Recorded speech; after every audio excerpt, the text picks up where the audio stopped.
Welcome to the 63rd meeting of the Junto Club. Wow. The day is January 3rd, 2026. So our first Junto Club of the year 26.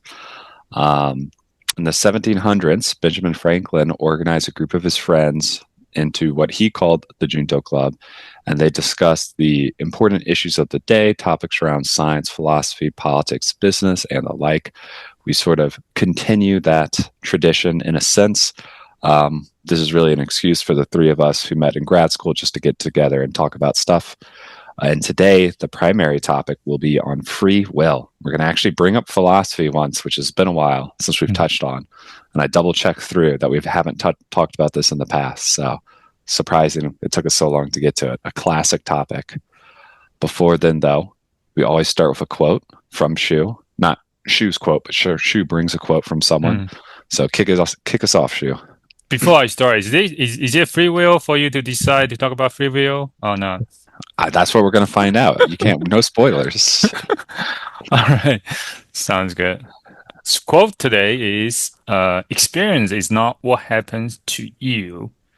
It is what you do with what happens to you, by Aldous Huxley, aka the author of Brave New World. I bet you guys all have read the book. I did have to read Brave New World. I did read Brave New World. In my opinion, much better than 1984. But, different topic. All right. Well, why? Because 1984 is like strictly dystopian. Well, Brave New World, it's more gray, right? There's things that are presented as bad, and then it kind of flips it on the head. And it's like, is this actually bad? And kind of like challenges the assumptions that it had built up. It makes for a more interesting view, in my opinion. Okay. Yeah, I read it in psychology, AP psychology class in high school. But to be fair, during that time, my English was not that great, so I might have to go back and reread it. Yeah, that was also like 40 years ago, right? Yeah, exactly. All right, I guess I'll go first. Yeah, I don't know the context of this quote. I can see where it's coming from. Like, we often say, like, if you have something happen to you, you can be like, it's a good experience, like a challenge that you got to overcome can be a good experience to learn and grow from. But like, if you have something challenging happen and then you don't do anything, but you just like give up because you're frustrated because, there is a challenge that you weren't expecting. Yeah, that's not really giving you experience. That's just, you're just quitting at that point, right? So it's important to, I don't know, be active, respond to what happens to you to actually gain that experience. That's where I was thinking about this. Sorry, I'm reading it again. Experience is not what happens to you. It is what you do with what happens to you. Yeah, I mean, I basically agree with what Matt said. I mean, it's sort of like what doesn't kill you makes you stronger, but it's sort of like you do need to actually learn from what doesn't kill you. You need to sort of learn and grow from it as opposed to just letting it make you cynical or letting it make you like staying broken, I guess. Gotcha. Yeah. I mean, from this quote, yeah, and it's basically similar take, right? So it's like learning from the mistakes, your response to something, right? So, all right, let's get into the mini topics. Should we talk about Mondani today a little bit? Or no? I'm not sure if there's anything interesting to chat about that. Yeah, I don't know if there's much to say now. Okay. If you want, we can make it a mini topic, or maybe we just wait till something meaningful happens. Sounds good. I mean, he's been mayor for almost 72 hours at this point. Exactly. Yes. Why do I still have to pay for items in New York City? Oh my God. There aren't free groceries yet? Or free buses. These corrupt politicians just lying. I mean, you guys heard about the iRobot bankruptcy? Yeah, I did. What do you guys heard? I heard it went bankrupt, but didn't someone like buy it out? It's not like they're just going to entirely shut down the company. Yep. But maybe they're getting out of the robot vacuum cleaner game because just other Chinese companies are too cheap and too cost effective. Both. What else? I don't know.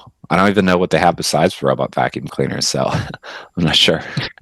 I mean, they had like military contracts and stuff, right? Didn't they at some point? They used to. I'm not sure they have it anymore. Oh, Uh, yeah. I mean, I didn't even hear about this, so I'm Oh, really? no, I've been oblivious. So, uh, Yeah, so yeah, after 25 years, iRobot went bankrupt. Well, a couple of reasons. One is like you saying, there's a lot of Chinese competitors coming out, so it's not able to compete and innovate. And then also yeah, and that's one of the main reasons, right? Is that it basically its product. One of the articles like the product basically is not basically sucks yeah, compared to other. Uh, so one thing I think I was reading like this article that I have been on Wirecutter. Basically, it's talking about this article I was reading like a couple months before Roomba when basically iRobot went bankrupt, and then that's kind of one of the things that the author say in the article is that hey, probably doesn't look like iRobot Roomba gonna last long. Because, but anyway, so one of the reason because they started of course get started Roomba, and then, of course everybody really liked it in the beginning, right? And then they just kind of start innovating, and then in the beginning they use the how they do like navigating around the house is more like just random movement, right? And then they bump into something and they change directions, and that actually works really well. But then after in the next phase of the Roomba, and they try to make it, try to wire called camera navigation, basically to do basically camera-based navigation, right? Instead of other companies started using like Chinese company, and they are using the LiDAR-based navigation. So I think, and it's based on an article. I think that's one of the key mistakes iRobot made, is that they actually picked the wrong approach, which is using camera-based navigation, right? As you know, like LiDAR, you can do SLAM very easily, and then camera probably they do have a lot of challenges. But yeah, I think the key thing is that the key, and it's one based on the things I've just reading a little bit, is that the product is not great. They did not really innovate for the past after they basically created the market, right? You know what their core problem was? Yeah. They didn't get Trump to put tariffs on China for robot vacuum cleaners. Yes. They just Yeah. needed one conversation and one big Bitcoin purchase through one of Trump's coins, and they would have been fine. That's how American electric cars are surviving, because you got better and cheaper electric cars coming out of China. Hmm. But, American car companies are protected. So so you're saying shift funds from R&D. They didn't lack R&D. They just needed to allocate funds to lobbyists. that's right. I say so. No, I mean, so was the product terrible because of mapping, or was it terrible because of the vacuum cleaner? I think the problem is not the mapping, it's just the behavior, the navigation compared to competitors, basically not as good as like LiDAR based other robots. So basically all these other like cheap the Chinese vacuum cleaners came into the market, Mhm. and just comparison, like compare one to one, they just can't compete, basically not as good as, I think it still works, but just not as good as the Chinese ones.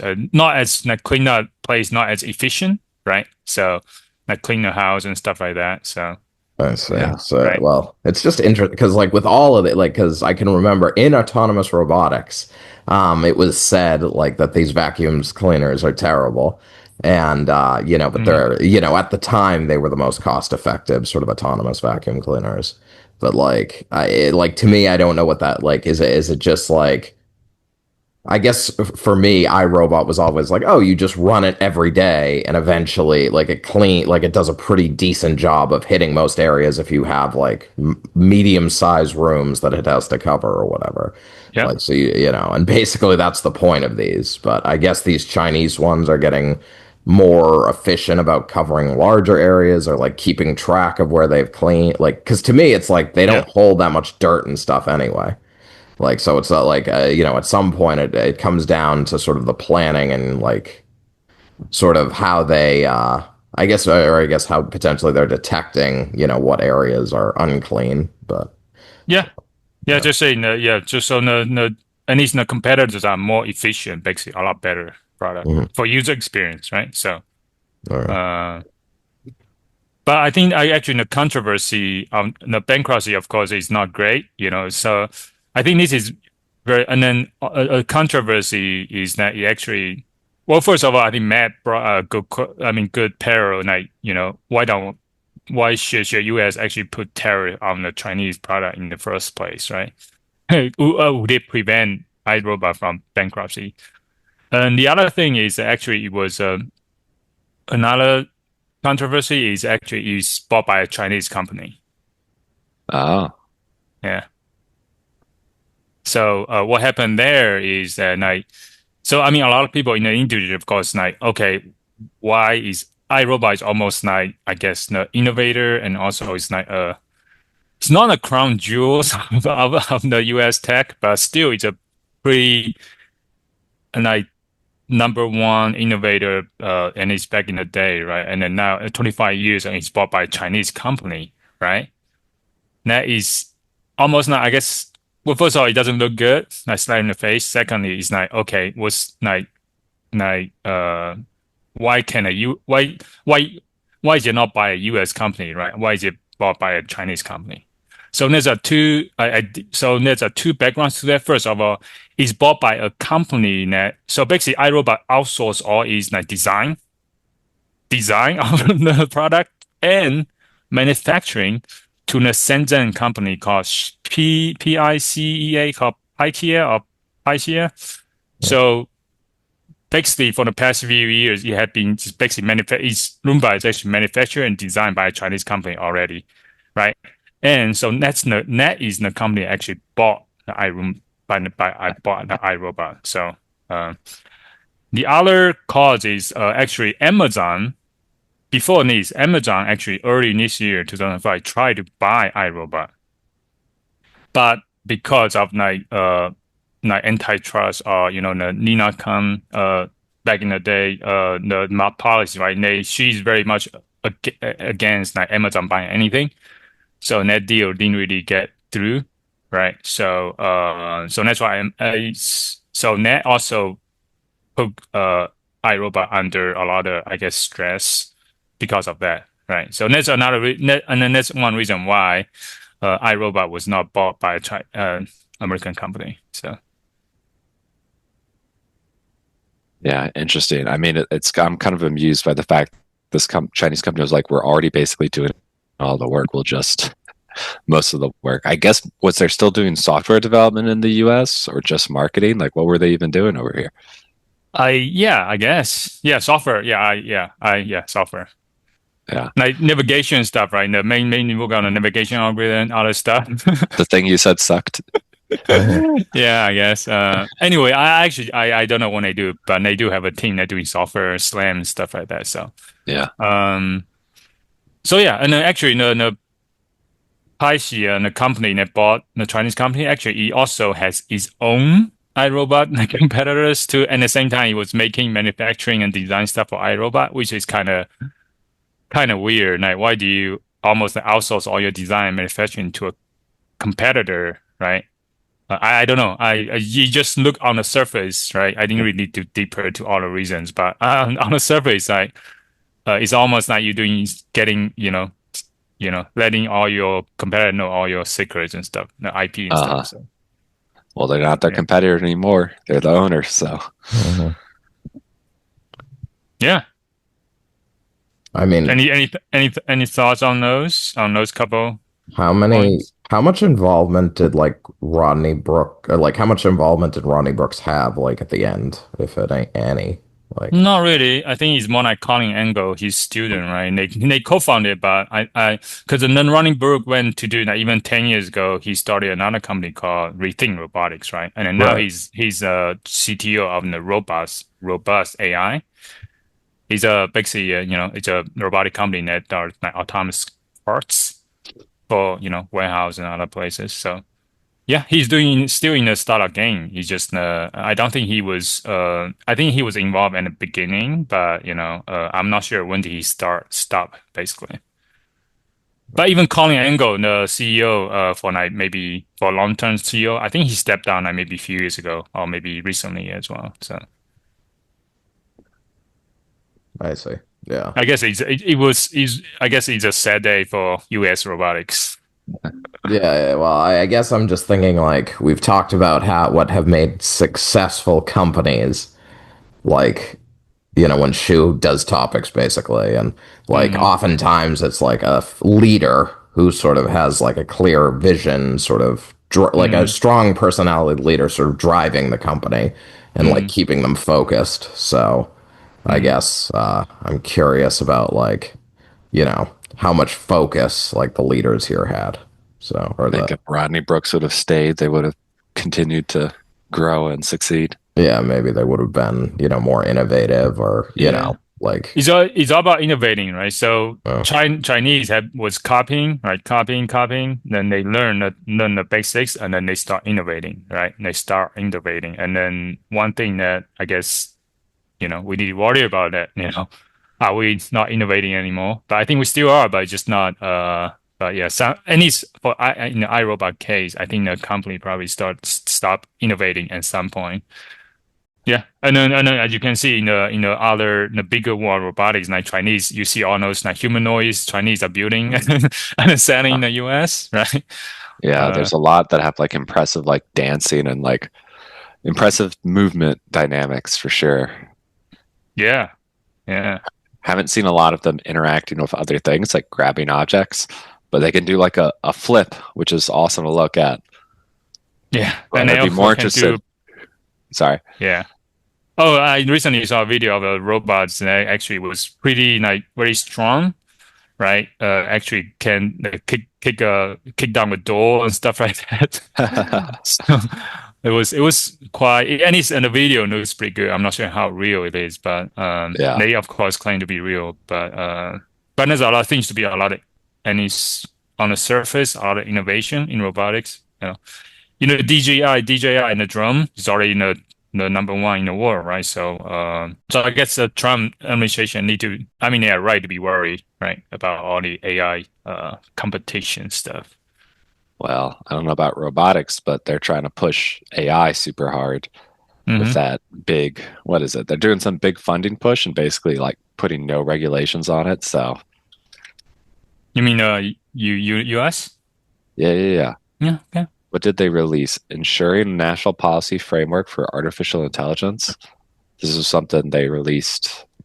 Basically, they want to have some like they have some strategy to try to get a bunch of AI companies in the US to work together towards stuff. I don't know how much. I don't know the details. I don't know if they know the details, but they're pro AI. At least that's where we'll stop with that.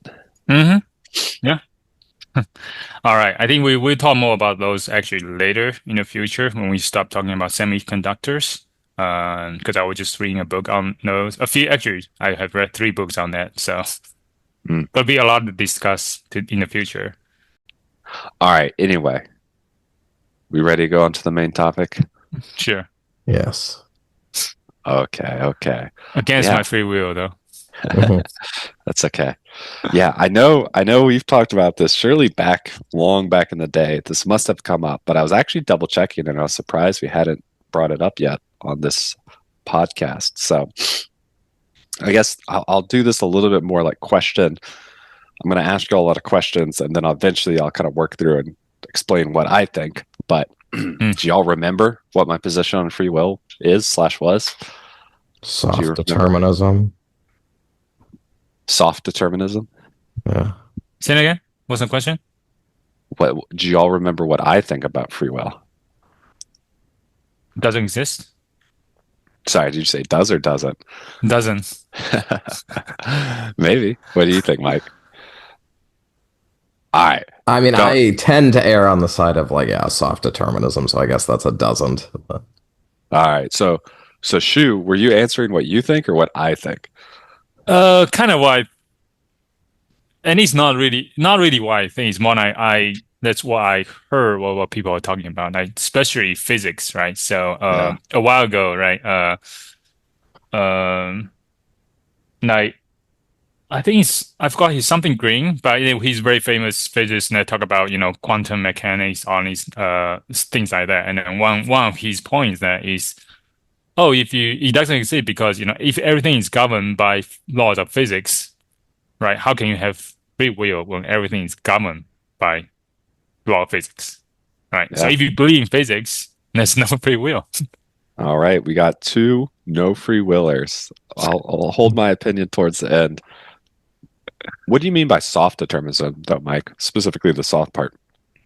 So I guess for the audience, just in case you don't know, determinism, as Ashu was kind of saying, is the belief that basically everything acts according to the laws of physics. And just like, if you hit a cue ball on a pool table, you could calculate exactly where all the balls are going to go.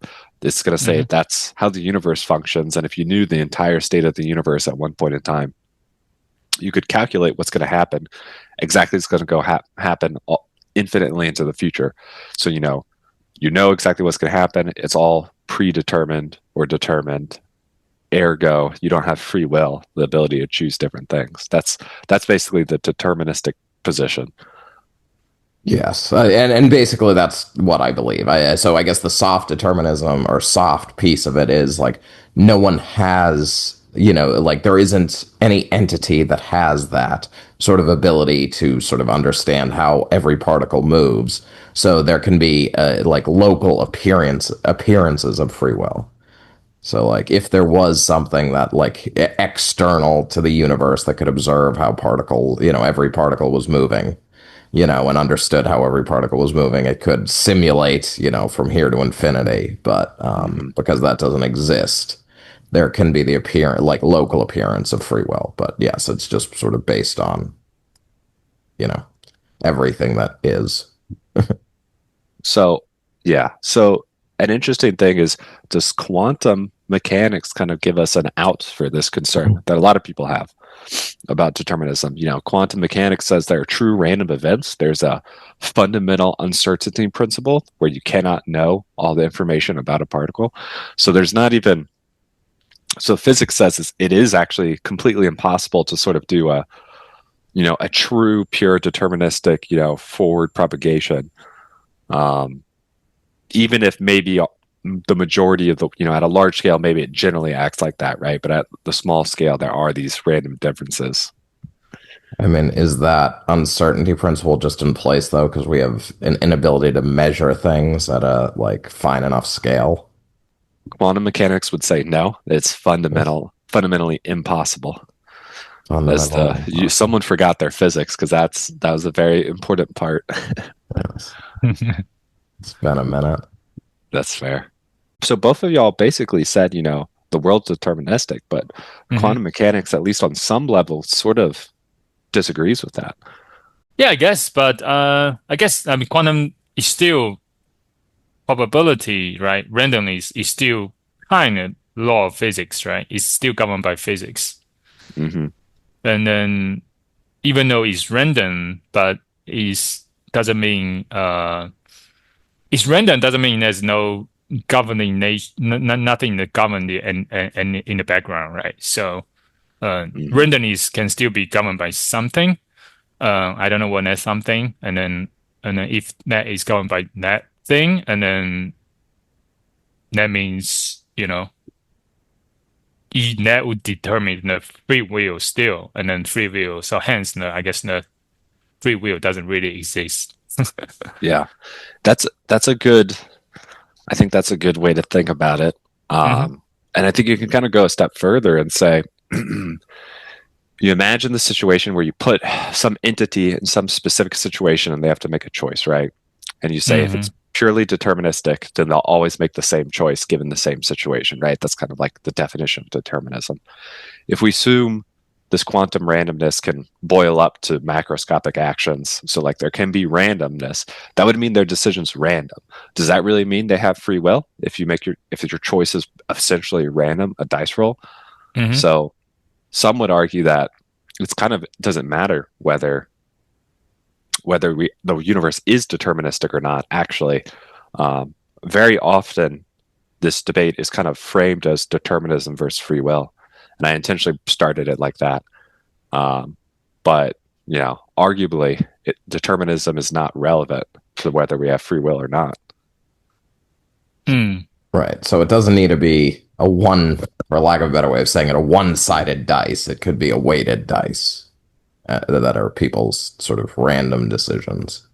Well, even if it's unweighted dice, the way you roll the dice is still governed by physics, right? It's how you hit it and then how you throw it, right? So that is still governed by, on a gravity and then how you, Well, I'm dynamics more of. I'm more saying a metaphor of like, when anytime you encounter a decision, the decision you make doesn't need to be decided fully based on sort of the state of the universe. There can be probabilities there, but it just like, but it's not, the Yeah, homunculus in your head making a decision. yeah, because a lot of times I mean, you don't have yeah. I guess it got to come down to how you made a decision, right? Maybe you have a reason. A lot of time you don't know why you made a decision, and then sometimes even if you know why you made a decision, that might not be the full why, because you have incomplete information, right? You have some stimuli that trigger a response, and then how do you make that response in between? You go through all the stuff, right? So, I guess just thinking in narrow lens of the decision making, right? Because you make a decision because based on the information. A lot of times that your information could be incomplete and that cause you to make a decision. And made a decision somehow is dependent on the information you have, right? So and the information is from your past, right? How you were brought up, right? Your things, which is like educated and all that stuff became who you are is like you don't really have control over some of those, right? Yeah. Yeah. When people talk about like, that's exactly right. When people talk about like the state of the universe that like, is deterministically moving forward, the gears as a metaphor, that is not just like the situation you're in, but it's your genetics. It's the experience, the things you've learned, your history, your Your current mood. bias, Yeah. your what do you call that? Your brain chemistry, right? Right. Addiction. Did you have a good sleep last night? That influences, the state of your brain now, which is going to change. So that's like all wrapped up when people are talking about that. But yeah, so actually, so this is something I don't think a lot of people, because I've definitely seen people talk about this, and it's kind of tells you if someone's like ever really dived into it. But compatibilism is the philosophical view that determinism and free will are compatible. That's why it's named that. It doesn't necessarily mean that you have free will or determinism. It doesn't assume that one or those is true. It's just that the existence of determinism doesn't mean that free will is impossible. And that's actually the most popular view amongst philosophers, according to a 2009 survey. Over 50%. What did they say? Free They, will. that over 50% believe in compatibilism, which is to say determinism and free will are not Mutually incompatible. Yeah, Oh. exclusive. So you can have both. How do you have both then? Yeah. Well, imagine, let's go back to our little example where there's one person, put in a situation to make a choice. There's a few ways you could talk through this, but one I like is imagine you have a true, like, suppose you have an agent, a person, whatever, that has true free will, right? For whatever. It's God, right? God has free will, right? Now you put them in this sort of magic device that puts them in the exact same situation and can essentially reset time to make them go back and forth, to repeat their decision. So let's say determinism is true. We're not worrying about random stuff. So if you kind of keep repeating the same situation, what do? Since they have free will, they could make any choice. That is what we suppose. But if they were put in the exact same situation, wouldn't they always make the same choice anyway? So I would argue that an agent with free will in a deterministic universe would still act deterministically. Mhm. Yeah. I mean, I guess it's just like, I mean, why do you make the decisions you make? Like, Mm-hmm. if there's like, I guess free will to me is like, is there and maybe I'm digging too much into like the religious angle, but sort of like a mind body distinction, right? Like something to that effect. Like, Mm-hmm. because to me, like free will doesn't necessarily exist if it's like, all right, you have sort of your brain state and you have sort of sensory information flowing in that is causing that brain state to activate in certain ways, or Mm-hmm. and like that is going to inform your decision. And yes, each time, same sensory information, same sort of brain structure, like in theory, would lead to the same thing.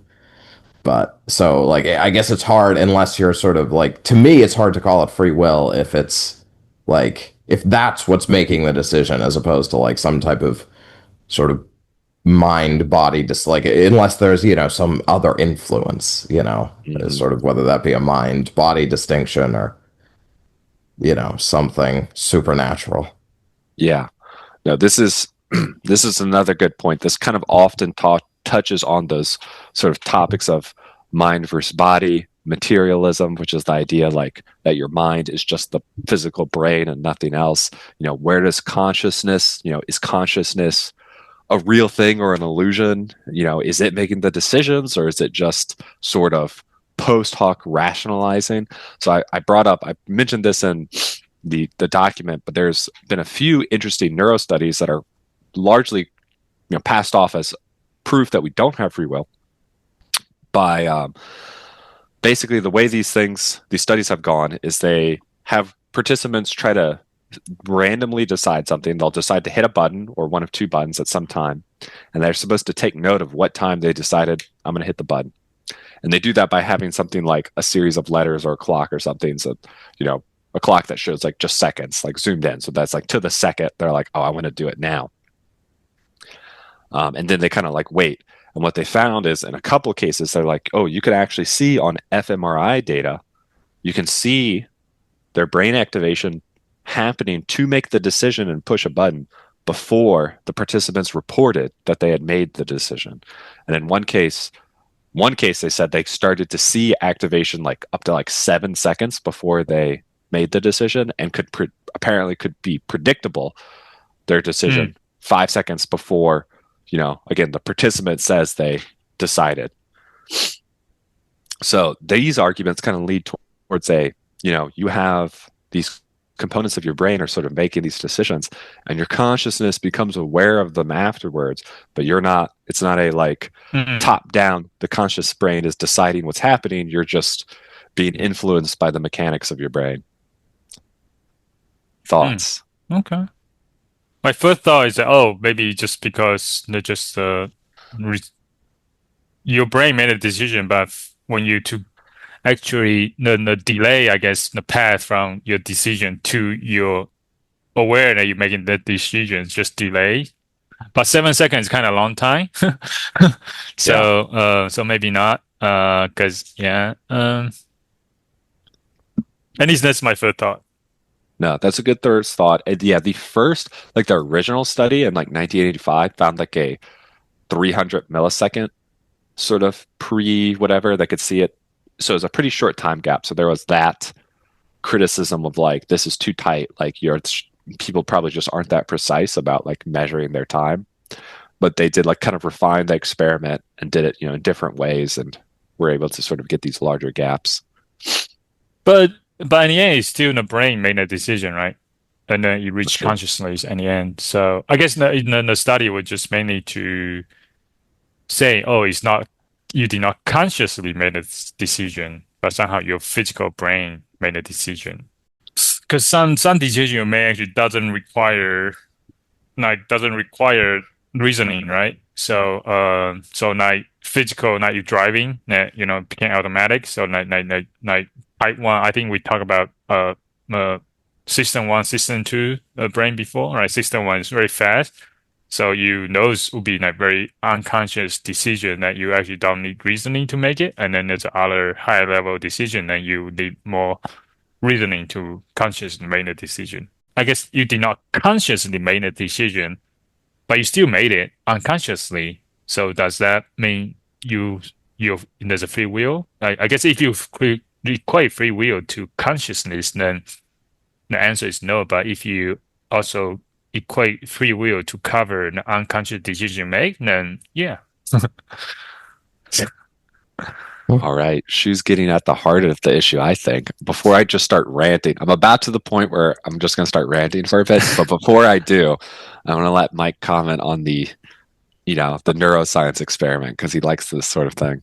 No, I mean, I don't necessarily have a ton to say. I mean, yeah, I like it. Yeah, like, it's cool because like these types of studies have like allowed for brain-computer interfaces to be created and stuff like, like there's very reliable signals when a stimulus is presented that, there's brain activity or so.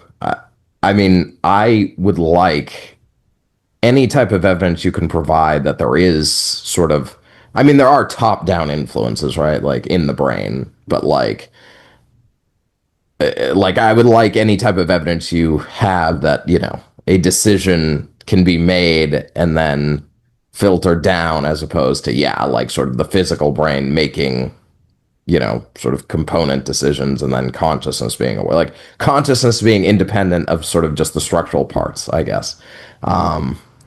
Yeah, because like based on everything I know, it's hard for me to believe like sort of the consciousness isn't more of an emergent property than you know than it's something else. So yeah. Yeah.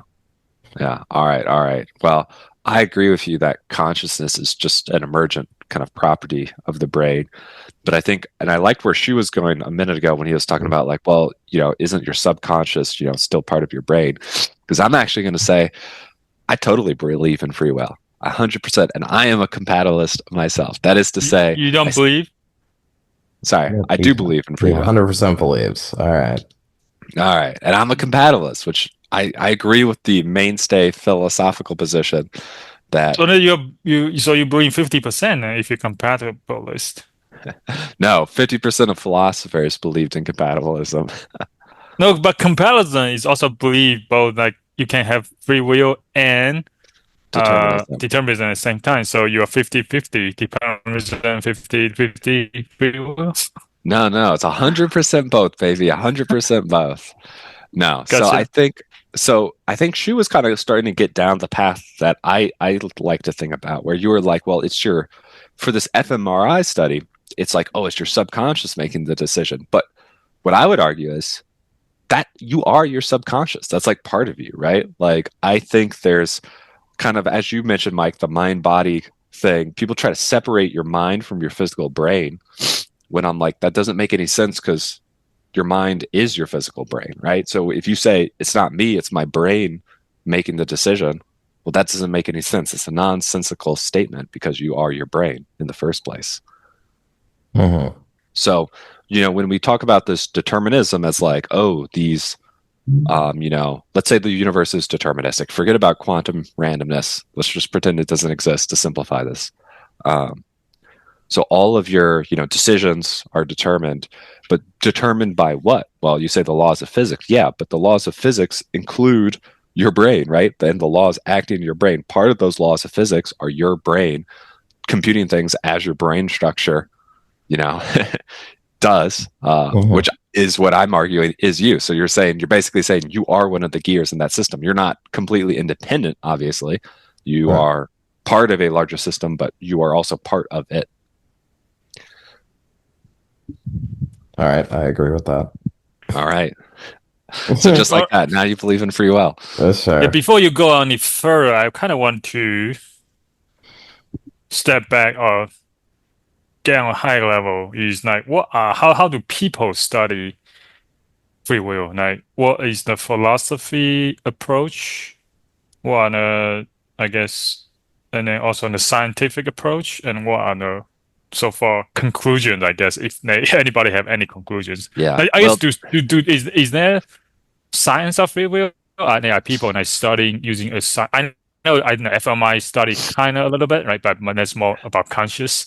Yeah, But it's I was wondering if are there scientific disciplines that people actually have are there a group of scientists that actually study free will and then what how they approach it and then what's the I guess what's the conclusion or is and then another one is the philosophical approach, right? So what are the philosophy really like big categories? You kind of touched base a little bit already. Maybe summarize yeah. if you can. Well, the I think it's not a question that comes up. I think most scientists either say, like, I think this is largely a question sort of in some ways outside of science, at least right Hmm. now, Hmm. because it is a true philosophical question. So I think most scientists just sidestep it because essentially it in some ways it doesn't really matter, right? If you say we have free will or we don't have free will, that doesn't change anything from a scientific perspective, like having theories that predict the future and stuff like that. It doesn't, you know, it's unobservable. It's inherently unobservable, right? You Mm, can't, whether the person has free will or not, doesn't change anything in an experimental sense. So there are these neuro studies, like I brought up probably the main one that's the closest. And if you read the paper, they certainly don't say in the paper this disproves free will or anything like that. But this is like sort of, this is one of the few areas where they mm, get, you know, this is one of the studies, like line of research that gets most drawn into the question of free will. hmm I think a lot of scientists, if you just ask them, take this deterministic, materialistic position, which is that your mind is just your brain. It just acts according to the laws of physics. Ergo, you have no free will. You mm, know, it's just a mechanical process like gears in a watch. There's no control. So I think really the question comes down to, and this is why it's a philosophical question. When you really dive into it, it's what do you mean by free will in the first place, right? Like, mm, what are we saying is free will? And I think there's different ways to define it. So I would say the intuitive way that people mean free will, which is they have sort of the ability to sort of make a choice. I think that's true. I think, you know, that is, I think that's what we experience every day. And I think that is true. So when I say determinism, I don't think determinism means you can't actually make, like, you couldn't make a different decision. I think a better way to frame it is that determinism means your decision is predictable, right? Like you can predict what someone's decision would be if you knew everything about them, if you knew all the inner structure and chemistry of their brain. You're saying you understand how they would make the decision. That's the key thing there. And the way I would phrase that is if we go back to this thought experiment of putting someone in a scenario where they're giving two, you know, their option to make multiple decisions, right? You can imagine if you put a different person in the exact same scenario, everything else is the same except for that person. mm, Obviously, that person could make a different decision. And in many cases would if you picked a lot of people and tried this, right? So what's the one differentiating factor then? Well, it's the person, right? So obviously the person is a big part of the decision being made. So it's I think it's in my opinion, as I see free will, you know, being able to, you are able to act on you're able to act on your will is how I'd phrase it, right? There are some people who, well, they'll say as well, your will itself is not something you picked, right? Like, why do you want to do XYZ in the first place? There's sort of this, it's kind of like, you know, what existed before, you know, hmm the Big Bang, kind of like there's always the question of, well, there's something before, right? Before you decided to make a choice, you made a choice based on something, and that choice was based on feelings and, you know, what were those based on, and so on and so forth. But I would say, you know, imagine you did have God, for instance, and God had the ability to change anything about themselves or the universe, right? So complete power to do anything. Well, with this sort of definition of free will, where it can't be free will if you have no, you know, unless you decided what your will would be in the first place, how would you make that decision, right? How would someone without a will decide what they want their will to be? You know, say, I want to like apples as my favorite fruit, right? Sorry. How would you pick that in the first place if you didn't have some will, you know, influencing your decisions? So there's sort of, it kind of sets up something that's logically impossible. And to me, doesn't really mesh with what people mean when in a day-to-day language when they say free will. But I've read other people. There's a guy named Sam Harris who wrote a book on free will. This is, if hmm I was Shu, I would have read this book before I did this topic. Oh yeah. But he has a book called The Illusion of Free Will. But I have read some of the things he would say, and he makes in some ways makes the opposite argument. He'll be like the common intuitive version of free will is what doesn't exist, and you have to sort of come up with some convoluted version of it to come up with a free will that does exist. So there's still a debate going on. Mm. So, gotcha. So going back a little bit, so basically there's no scientific research on free will specifically, but right now it's still more constrained to the philosophical study, basically. And that's Yeah. a lot of philosophy. Okay. And like I said, I think there is a lot of neuroscience research that sort of touches around it, but Hmm. like proper scientists will recognize that the step from like neuroscience to free will or not is a step out of science and into philosophy, which Yeah. scientists often do, right? Like people use science to inform their opinions for things like philosophy, Mm. but it is kind of inherently a different discipline. Mm. Yeah. I mean, it's like, I mean, a lot of stuff, like you mentioned earlier, you like something, right? Now, how do you, at the beginning, if you can ask God and make something for you? But that's pretty much, that's genetics is, right? Kind of genetic, the DNA kind of determine your predispositions anyway, right? Your behave, how you behave, and then what you like, and then what you don't like. And then that kind of, cause you to respond to the experience that happened to you, right? So, the experience happened to you, things happen to you, but then how you respond to that thing determines how you gonna learn and grow, right? So, and those DNA, your predisposition, your genetics determine how you respond to stimuli, right? Hmm. And that actually kind of, every day, every minute, that kind of forms who you are and how you do your, I guess, decisions and then free wills, right, at the end. Hmm.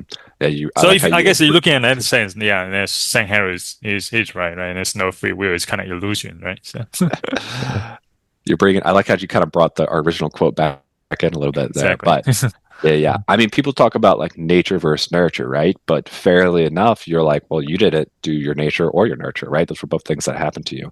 But Hmm. I would argue that your will is not, you definitely didn't like originally create your will, right? You weren't given an option when you were born to say, this is the type of person I'm going to be.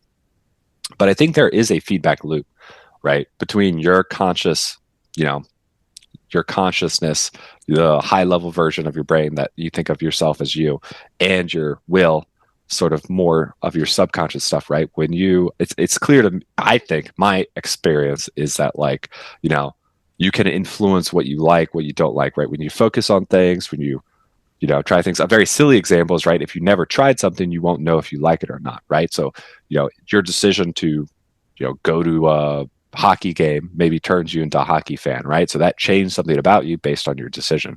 So I view it as a feedback loop between where the actions and choices you do make influences that base will that you did not decide originally or you don't inherently control fully, but you are an influence of it, and then that influences the choices you make in return. Hmm. All right. All right. All right. One last question. Well, two last Oh, questions. before you go there, we could go there now. We can I can talk about other stuff later. Yeah, go Okay. ahead. Well, I was going to say, what do y'all think?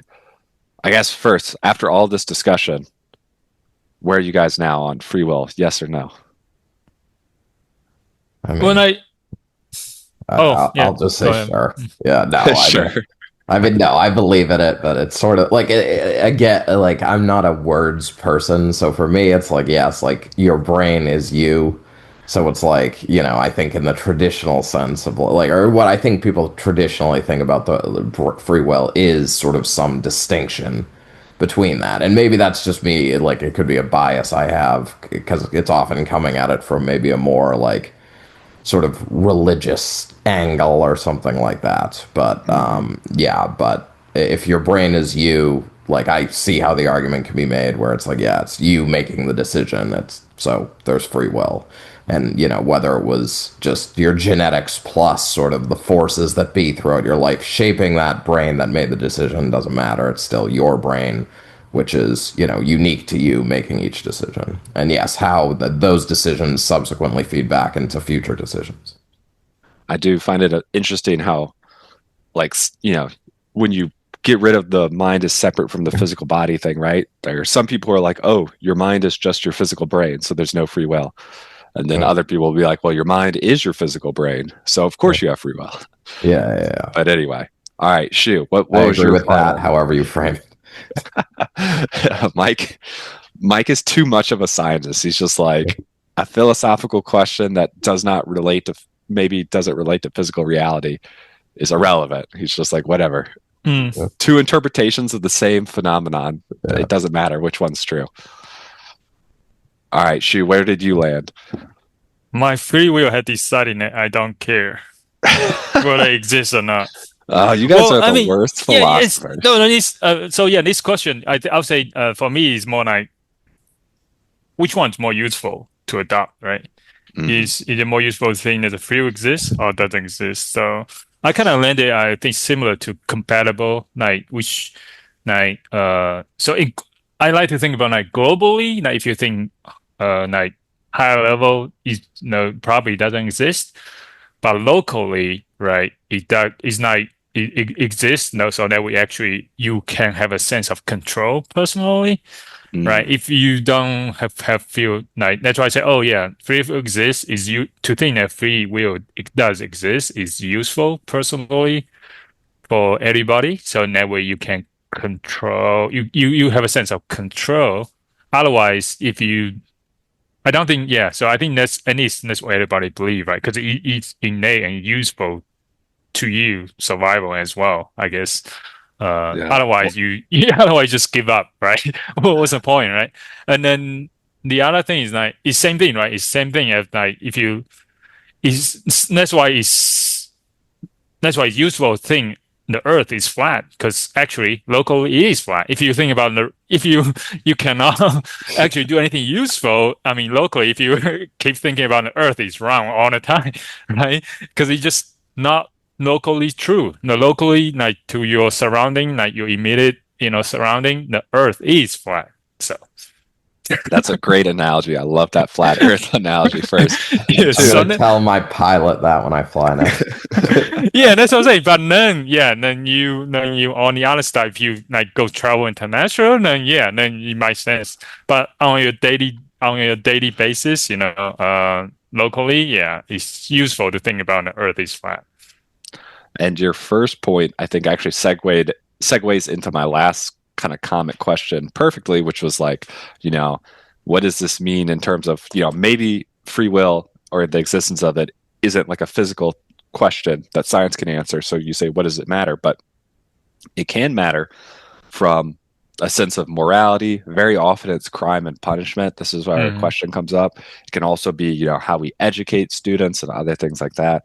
As you brought up, there's a lot of evidence that like believing in an internal locus of control as opposed to focusing on external factors can improve your performance, right? Because for a Hmm. variety of things, from sports to school to whatever, because if you say, because in almost everything, there's things you do control and things you don't influencing at the same time. So if you focus on what you do control, you can try to improve those and do your best. Well, if you focus on what you don't control, then you might just become, you know, you might Hmm. get depressed or whatever. You're gonna say like, oh, I can't help it. I can't do anything. Right. So there's a lot of studies on that.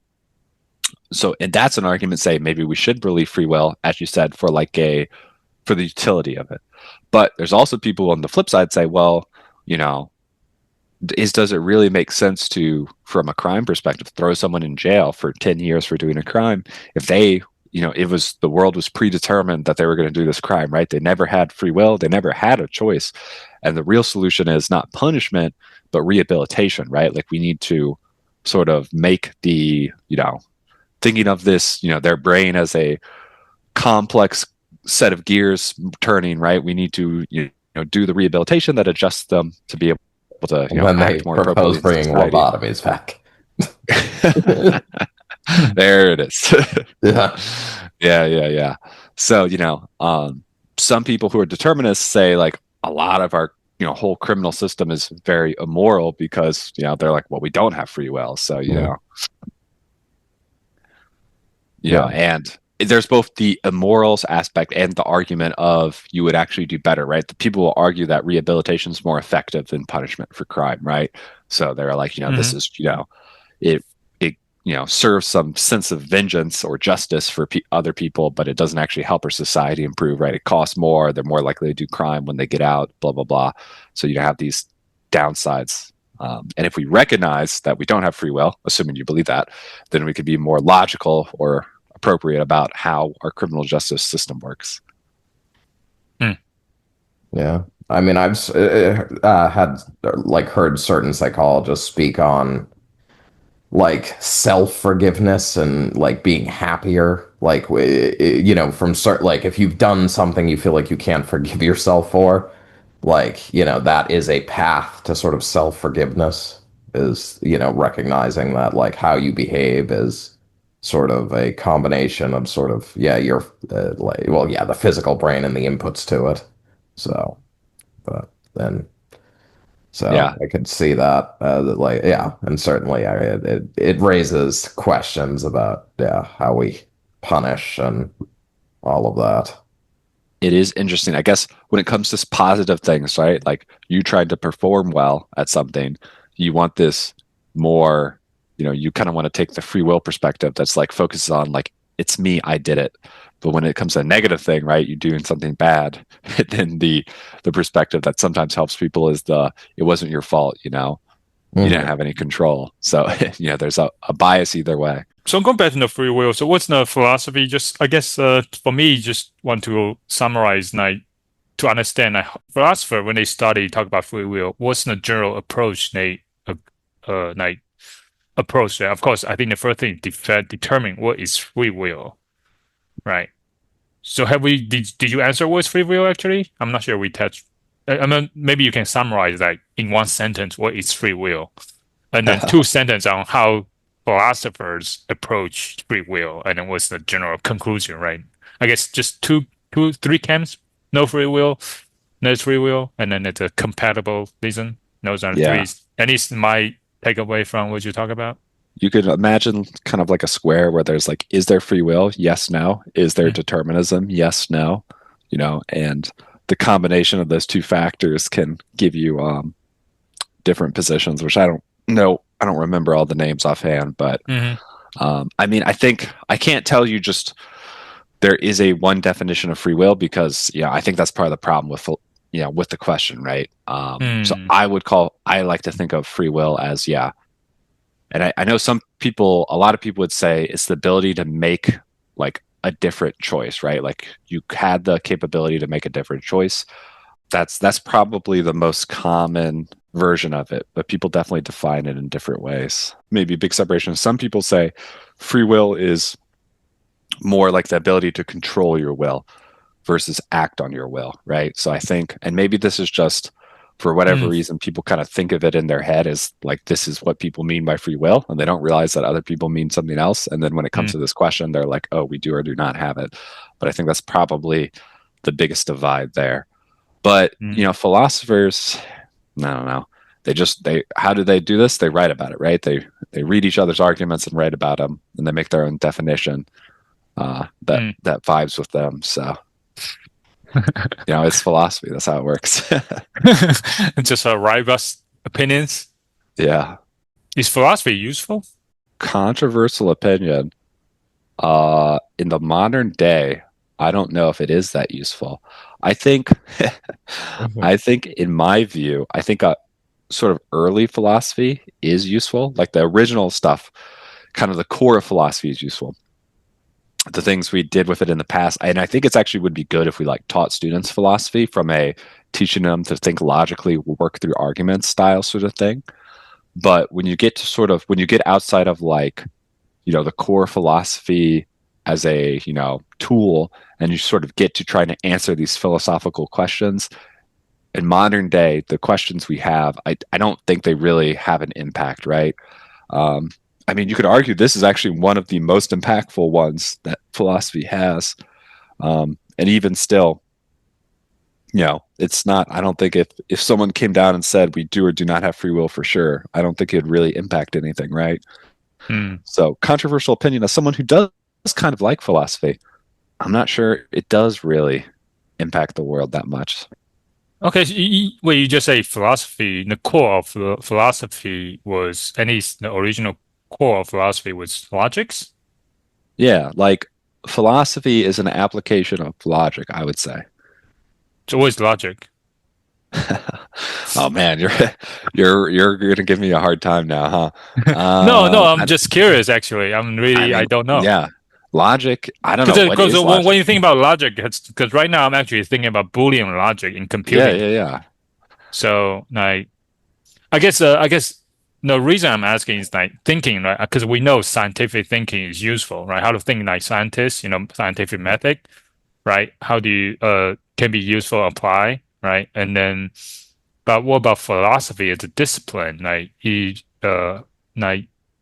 it useful to think about like philosopher? And but I don't know how to answer that question because I don't know how philosopher thinks. Yeah. That wasn't a fundamental, well, I guess wasn't a basic thinking that framework they do, right, and they work with, right? Because science, we know about scientific thinking. You do experiment, you hypothesis, validate your experiment, like using empirical data to learn, like test, Mhm. learn, test. But what I about mean, philosophy? if you take like an intro to philosophy course, they'll teach you like argument structures, like, the very core argument structure is like if A and B and C, then D, right? So you Mm, establish your premises, like these are things I believe are true, and then you establish, you know, how the cause and effect, like if these things are true, then that means this other thing must be true. So in some mm, ways, it's not unlike a proof you might do in geometry, right? Where you establish, you sort of work through steps where you say this, I assume this, or I'm told this is true, and this, and that implies this next step, which then implies something else. The difference is, I guess, what you're acting on. But logic, I mean, logic is kind of like the basis of both math and philosophy. What is logic? I don't know. It's rules of like reasoning that seem to be inherent to the universe, right? We mm. seem to have this like baseline, these things are true. Um, just it's a difficult question though. I mean, because yeah, why does math and logic seem to exist and be consistent in the universe? That's a very tough question. Mm. Oh, when you talk about, so you say that if example of the logic is kind of if, then kind of logic reasoning. That kind of actually remind me of a show that my kids have been watching. It's called If You Give Mouse a Cookie. It's on Amazon actually. I was like, wow, it's a very good show actually for the kids, and then it's very the graphics are very well done. It actually looks like I it's a children's book and it turned into a Netflix series, Netflix show. So and then yeah, so I guess it's always like in the show is always like if you give mouse a cookie, right? Like if you give someone a cookie and they're gonna learn, they're gonna do something. It's a really good show for kids. Now I just relate it to I'm not sure if the author made a it was motivated by logical reasoning or philosophy. Well, I guess now I'm looking at the show in a totally different lens now. It's like, oh, okay, it's a good way to train logical reasoning and philosophy. Okay. Yeah, like yeah, maybe that's like they're teaching kids kind of just like the most basic step. And obviously there's more complicated things, right? Like Hmm. a philosopher might say like, let's accept your argument as true, and then they sort of try to extend premises from that. Like if your argument's true, this, then that must imply this and that. Mm, And then they look for a contradiction, right? Where they'll say, well, if you know, your argument leads to something that disagrees with something fundamental into your argument. So there is an inherent logical contradiction. And this is something you can do in like a mathematical equation, but you can do it, in a structured argument as well. But honestly, from what I've seen, when you get to like real philosophy, like outside of like textbook beginner stuff, people mostly just write essays. They're not breaking down their arguments as like a very strict like line. Like that hmm structure's in there, but they don't do it. I actually think sometimes it'd be nicer if they just said like we're gonna not write a 10-page essay. I'm just going to like start with, the hmm 8-line bullet point sentence summary of it. hmm Um, but, that's not how people usually do it. So, Okay. All right. All right. Sounds good. This is this turned into more interesting than I expected. I'm glad you had low expectations for me, Shu. Yeah. I was like, who cares about free wills? Mm, It's that's a good. fun thing. See, I Oh did well, take. I guess yeah. Then why are you interested in this topic actually? So I Which took is very random, but in undergrad I needed like one elective course in a cluster, and I almost like for no reason at all picked philosophy 101. hmm And after some this is how that course went. After like just a few weeks of kind of going through like basic argument structure stuff, they kind of just hit on like these big questions in philosophy. And this was hmm one of them, right? Like free will. And I was also surprised the first time the teacher made the argument, they're like, determinism or free will, right? He kind of brought it up like that. And then he kind of made the argument. He walked through it where he's like, well, if your actions are just random, that's not really, uh, you know, if your actions are random, that's not really free will either, right? Like you're hmm not making a choice, the choice is being random. So hmm this sort of like naive just impression from what I've heard before was sort of like broken down. I'm like, oh yeah, like that actually does that makes sense. The whole dichotomy of determinism versus free will doesn't make sense, whether you believe in them or not. Um, I guess it was like a moment of enlightenment there. But they Your also had some, philosophy, yeah. your There's philosophy class makes sense. He also, I remember that was the first time, and maybe this is bad, maybe I was slow, I don't know, Mm, but he had introduced me to the cosmological question, which is like, why is there anything at all? And not like, oh, why is there a universe of physical matter? Because, the Big Bang happened and blah, blah, blah. But like, why are there laws of physics that would allow the Big Bang to happen at all? Right. Like that, mm, like fundamental question. And I'm like, man, I'd never really like tried to think about that. And it's obviously an impossible question, right? Like uh-huh. at some point, I don't believe science will ever be able to say like why, you know, I don't believe science will ever be able to say why the universe exists as it is, because no matter what you say, it's like, oh, well, there's this rule or law of physics applies, and that's what like creates everything, right? Like string theory is real, everything's little tiny wave packets, whatever strings, hmm Okay, so why is that the origin of all things? So I feel like there's the kind of always some level like we'll never know why anything exists in the first place. Of course, some philosophers will be like, you don't know anything does exist in the first place. Everything you observe is the whole universe is just sensory, experiences. So you have no confirmation that physical reality exists at all. But that's a different question. Mm. Sounds like it's a quite impactful class for you. Like, actually, it kind of impact how you think, right? From then on. Uh, Yeah, it did. did it It help was you? good. Like, is that why also why you are so good at arguing It definitely on helped. Reddit? Is that why you're so good at Reddit? That was teaching me the fundamentals, and then I honed my skills by arguing with people online Yeah, over but at least usually you inconsequential things. yeah, but you at least you have the basics, right? Like the logical reasoning. You can like you can like maybe quickly a way to identify the logical flaws in other people's argument, right? Mhm. Okay. Yeah. No, it's Okay. like I said, I actually think an intro to philosophy class would be really good for most people to take. I Mm, think, again, as you kind of get to the higher level stuff, it kind of becomes like, I mean, if it interests you, that's cool, but it's hard to find a lot of practical application yeah, of it. But yeah. But that's what I'm looking for. I'm looking for the basic like science, right? Science can go into weird direction like theoretical physics, right? But there's scientific things and its basic approach you can take away and be useful to you every day, right? And yeah, same thing in philosophy. At least I was not, I guess I don't know that before you mentioned it, like just now. So that's good. yeah. When I first took the class, I wasn't sure if this was going to be just like here's this person in 500 BC, and this is what they said. Like you got to remember what their belief was, and here's another person, you know, in ancient times who wrote something else. I didn't really know anything about it. So I Okay. think if it would have been a class like that where you just go through like a history class almost of like philosophical arguments, it would have been much less interesting. Mm. But So random thoughts. So are you saying that we should not get rid of the general education in college? Otherwise, you not if since it's a oh yeah, requirement, you yeah, no, I don't think I've ever argued against like general. electives, right? And like Mm, things that kind of make students take, mm, especially in undergrad. Like I think the system that setup right now, I think is pretty good. Like, because most of your classes are still going into like, the core skills and your major, right? So like the large majority of what you take is focused on your major, but making undergrads who are like 18 take a few classes in random other topics just to expand their, Hmm. knowledge, try new things. That's a good idea, and it's really not that big of a deal, right? Like it's not like Hmm.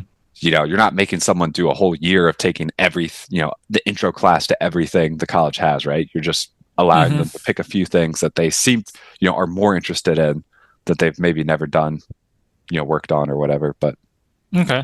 Sounds Dart, good. were Yes, you another. against were you against electives before this? Like it's a waste of time. Students should only study I guess a their little bit, yeah. major. Like, a lot of people try to focus on like trade school, right? Like a lot of proponents, oh, why don't you just, if you're gonna do engineering software, why do you need to go to a liberal arts school and then study on this, right? Might just go into a engineering and then just study engineering all day long, right? Mhm. No, yeah. I mean, colleges, universities, they weren't originally designed as just like a you know job training program, right? They were supposed to be a way to create educated, well-rounded people. So I don't know. Or daycare, so make sure you don't go out there and do crazy stuff. Maybe. All right. Yeah, that's a education is a different topic for another day. All right. Well, I don't think I had anything else. Any final comments?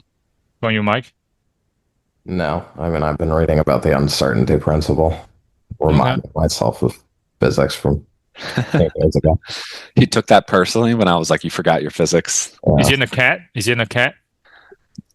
It's sort of that's not exactly the same thing. I mean, it's another quantum mechanical Hmm. concept, I guess. But Yeah, do you what? actually, talking about quantum mechanics is one of weird, and it's my most interesting thing I read about quantum mechanics in high school is about entanglement, right? Something happened far away and it actually affects the other things, right? So that is, I was like, oh, what the heck? And it's, I found that was probably one, and it's most interesting I read about physics. I get you. I have at least four times. I've probably spent like an hour plus trying to read about the quantum entanglement experiments to sort of Mm. understand them to a larger degree. And I'm not sure if I just don't understand them or if I don't agree with the interpretation. This is an entirely different topic, but quantum mechanics, it's true.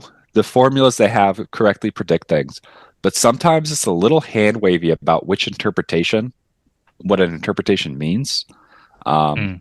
and you could say it kind of doesn't matter, whatever, but like I don't know, because the entanglement, the traditional interpretation of quantum entanglement implies that there is an action faster than the speed of light happening across a distance. Hmm. So what that implies is locality, which is the Hmm. physics principle that nothing can happen faster than the speed of light. Yep. Doesn't exist, right? Like locality is broken. Quantum entanglement breaks locality, but it does so in a super specific way where you can't share information across that distance faster than the speed of light anyway. So there's no way to like send a signal with quantum entanglement Hmm. due to the rules of how it works. But like, theoretically, you observe one particle and it causes the collapse of another one instantly, whatever distance away. Mm. Um, I'm not sure about entanglement, but I do remember once, if you know the double slit experiment, there is the quantum mechanical interpretation with a lot of like voodoo mysteriousness. And then there's kind of like another interpretation where it's just like actually really basic classical thinking just applies and gives you the exact same thing. So it's kind of like, do we need this weird quantum mechanical stuff anyway? Is this interpretation accurate? Or is this just an equation that just describes what happens, but not why these things are happening? I don't know. That's probably another topic, though, because we've already been going for a bit. Yeah. Yeah. Hmm. And maybe quantum computers too. Yeah. All right. Well, yeah, that for the future, one of us will have to do some more reading on quantum mechanics and bring it in to Mm. discuss. It's all right. Even Einstein don't believe in quantum mechanics. Well, there's a yeah, Einstein was one of the more skeptical people. He was the guy who actually, in a sense, he came up with the quantum entanglement experiment Uh-huh. as a way to say not to say quantum mechanics was wrong, but he says if what you're saying about quantum mechanics is true, like this really weird thing would happen. And then people built it and they're like, oh shit, it does happen. so He was so you applying know. philosophy's logical thinking. Well, I mean, yeah, he was. I mean, honestly, if that's how Einstein did his relativity, largely based on like a few thought experiments of Yeah, taking a that's few right. assumptions, which is kind of mind blowing. But anyway, that's we're really getting off topic now. Mike, What? any hot updates about the uncertainty principle you want to share with us? No, I mean not really. I mean I remember it's rooted in the sort of particle wave duality, and Right. The idea that if you say it's not a particle at all, it's actually a wave, and you can't just say a wave is in one place because it's yes, inherently a spatially distributed thing. yes, and if you as soon as you like put something in a defined space, you lose the ability to, understand how it's moving with respect to velocity. Yeah, I remember hearing about that. I mean, part of me like is that so. I guess the question we didn't answer on whatever episode we did that is there going to be some unified thing that makes that not important? I mean, I know quantum physicists would say no, but I feel like there's got to be something. Like it's got to just be a wave, or it's like there's got to be something we'll just like figure out. Uh, and then we'll get over the uncertainty principle, is what you're saying? Like we'll Yeah, surpass it. yeah, that's sort of my thinking. Is Mm. something, there's going to be some way of, understanding the universe that moves beyond that, that doesn't require that duality. But Interesting. So I kind of agree with you in the sense that I'm a I'm quantum skeptical on a lot of their interpretations, and I feel like eventually we'll have a better, like we'll get a more complete theory. Because if y'all don't know, quantum mechanics and like relativity clash, and people have not been able to like make those two theories work. That's something physicists are still trying to like figure out, like how to make one combined theory that explains both quantum effects and relativistic effects. mhm. Um, so I imagine when they eventually do that, let's assume they do, like we might get a better understanding and we'll correct some of those interpretations. And it won't be that I don't think that the math underlying it will be wrong. We'll just maybe have a better understanding of what that sort of maps to a real physical world. It's a But I simulation, and those are glitches. yeah, the uncertainty principle is the floating point error of Yeah, the that's right. simulation. But yeah, I assume that the uncertainty principle is actually something that will stand. I don't think that's going to change. I think that's kind of inherent to like what we're talking about. But Mhm. this is obviously way outside of my depth, so who knows? No. Wow, I'm glad I was reminded of. I mean, I remembered it, but I needed reminding. But Yeah, no, that's fine. That was, I remembered that being like a distinct point, because they're yeah, like, the really natural thing is to be like, oh, you just can't measure it accurate enough. And it's like, yeah. no, it's not a question of like making a better measurement tool. All Like right. that It's was the the, duality of particles. Yes, yeah. All right. All that's what right. you learn on an episode about free will. Yes. Well, I brought it up early. Like Yeah. quantum mechanics is not completely irrelevant to free will. Like I said, some people have made the argument. They're like, oh, you think determinism exist? Well, quantum mechanics says no, so we have free will. And I think that's a terrible argument on every Hmm. ground, except even if I agree with them that we have free will. Mm, But yeah. yeah. Okay. Physics is not very good at making philosophical arguments. Mhm. Yeah. Okay. Well, stay tuned for the quantum mechanics episode of Junto Club. They'll be coming at us hot sometime in 2026, before 27 for sure. Hmm. Sounds good. All right. To end today's episode, the outro quote is everything can be taken from a man but one thing, the last of the human freedoms to choose one's attitude in any given set of circumstances to choose one's own way by Viktor Frankl. You guys heard about this one before, right? I don't I think don't know, so. but I've heard this quote before. Really? Uh, What do you guys thought on this one? Do you like it? Well, Agree? I if you mean, it's don't believe in free apropos. will, it's kind of depressing. Yeah? What do you mean depressing? The last thing that can be taken doesn't exist. It's not real. It's an illusion. So, do you know who's Viktor Frankl? No. I So know he the wrote name. what? So So I know the he name. he wrote a very popular book, a famous book called Man's Search for Meaning. Hmm. So he actually, he actually was in the Holocaust. He was in a camp. Of course, everybody dies, I think, including his wife too. He was a psychologist, but anyway, so he went through all this stuff and he was rescued, and then he wrote the book Man's Search for Meaning. So the first, I think, the first half of the book is about his experience in the Auschwitz, right, and then second half about his like psychotherapy kind of approach that he created. So anyway, so next one quote from there is like, because he basically got everything taken away from him, right? And then from he observed how everybody how why one of the book is like kind of main lessons like, okay, why everybody, some people survive, right, and some people die, right? It's because how they react, how their will on their free will to determine how they respond to basically to the situation, basically, and how they see, right? And I think one of those things that, okay, if some people believe that, oh, the end's coming, like, okay, so you're almost there. Those actually, like the hopeful, the more optimistic people, actually they die early, like because they say, oh, end is almost here, but when Christmas comes, they are still, and they became more depressed somehow, I think. So actually, that's his observation.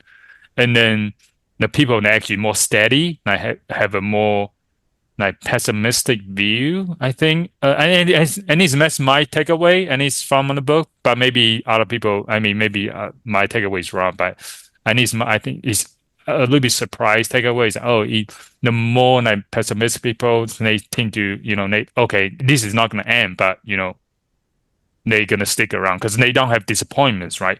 So I think the dangers is you have a hope and then they got destroyed, then you became hopeless. Where if you don't have If you don't hope, hope, you don't get disappointed. so somehow in those situations, and then you just respond in a way, and then so but anyway, by his point is that your freedom to choose, everything can be taken away from you, not everything not externally, but you still have the last freedom, is the human freedom to choose your attitude to respond to any circumstances.